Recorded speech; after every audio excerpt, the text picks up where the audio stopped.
أعوذ بالله من الشيطان الرجيم. بسم الله الرحمن الرحيم. ثم بعثناكم من بعد موتكم لعلكم تشكرون. صدق اللہ العظیم. اعوذ باللہ من الشیطان الرجیم. بسم اللہ الرحمن الرحیم.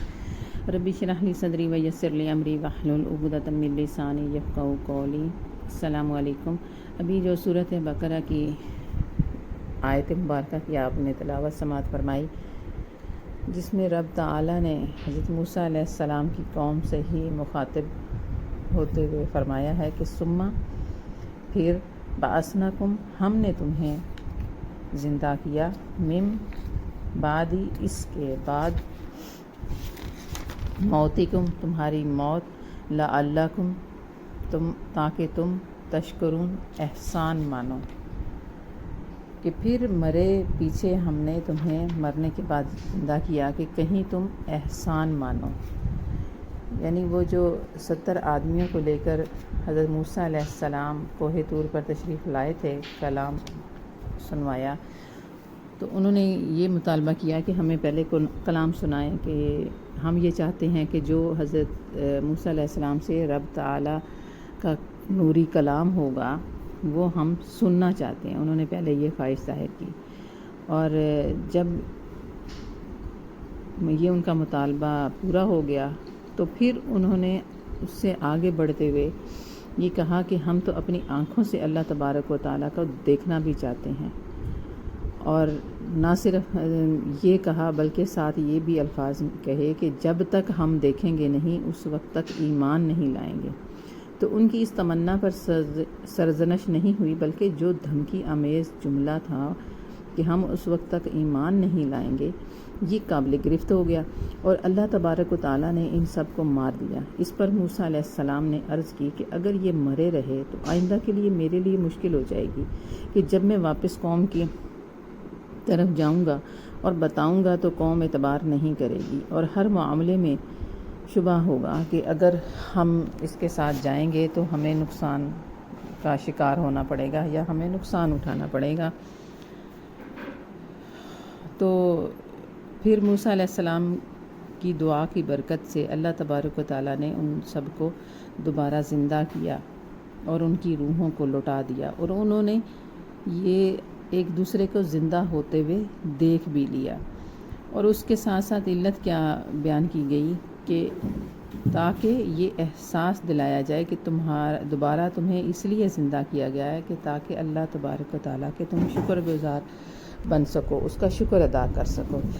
اس سے ہمیں دو باتیں معلوم ہوتی ہیں کہ ایک بات تو یہ کہ اللہ تبارک و تعالیٰ کے مقربین جو بندے ہیں، اللہ وہ اگر کوئی دعا کرتے ہیں تو رب تعالیٰ وہ ان کے اذن سے، رب کے اذن سے وہ مردوں کو بھی زندہ فرما دیتا ہے. تو دوسری بات کہ انہوں نے ظاہری آنکھوں سے دیکھنے کا جو مطالبہ کیا تھا، تو وہ تو ایک بات یاد رکھیں کہ دنیا میں کوئی بھی ظاہری آنکھوں سے دیدار نہیں کر سکتا. یہی وجہ ہے کہ موسیٰ علیہ السلام دیکھنے کی خواہش تو اللہ تبارک و تعالیٰ فرمایا لن ترانی کہ تم ہرگز نہیں دیکھ سکتے. اور پھر جب مزید اصرار ہوا تو اللہ تبارک و تعالیٰ نے کوہ طور پر تجلی فرمائی کہ ریزہ ریزہ ہو گیا تھا. اس بات کو ذہن میں رکھیں کہ ظاہری آنکھوں سے دیدار دنیا میں ممکن نہیں. ہاں، خواب میں دیکھا جا سکتا ہے، جیسے کہ ہمارے امام اعظم امام ابو حنیفہ رحمۃ اللہ علیہ تقریباً 100 مرتبہ خواب میں زیارت کی، اور زیارت کے لیے دعا کی جا سکتی ہے. اللہ تبارک و تعالیٰ کا دیدار جو ہوگا وہ اس کے لیے ایک شکل نہیں ہوگی، یعنی ذہن میں یہ نہیں رکھنا چاہیے کہ کوئی شکل آ جائے گی، اس لیے کہ اللہ تبارک و تعالیٰ کی باقاعدہ کوئی شکل ہے ہی نہیں. اور انہوں نے جو تمنا کی تھی ان کا تمنا کے اوپر تو بالکل بھی گرفت نہیں ہوئی، اور قابل گرفت ان کی وہی دھمکی آمیز لہجہ جو تھا کہ ہم ایمان نہیں لائیں گے وہی ہوا تھا.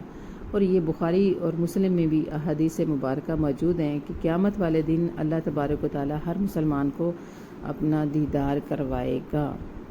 تو جب ہم دیدار کریں گے تو پھر دیکھیں گے اور پھر ہمیں پتہ چلے گا۔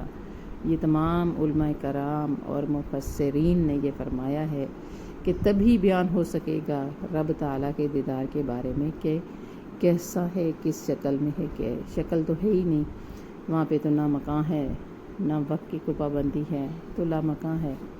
تو اللہ تبارک و تعالیٰ ہم سب کو اپنے دیدار سے اور سرکار مدینہ صلی اللہ تعالیٰ علیہ وآلہ وسلم کے دیدار سے دیدار عطا فرمائے اور برکتیں عطا فرمائے۔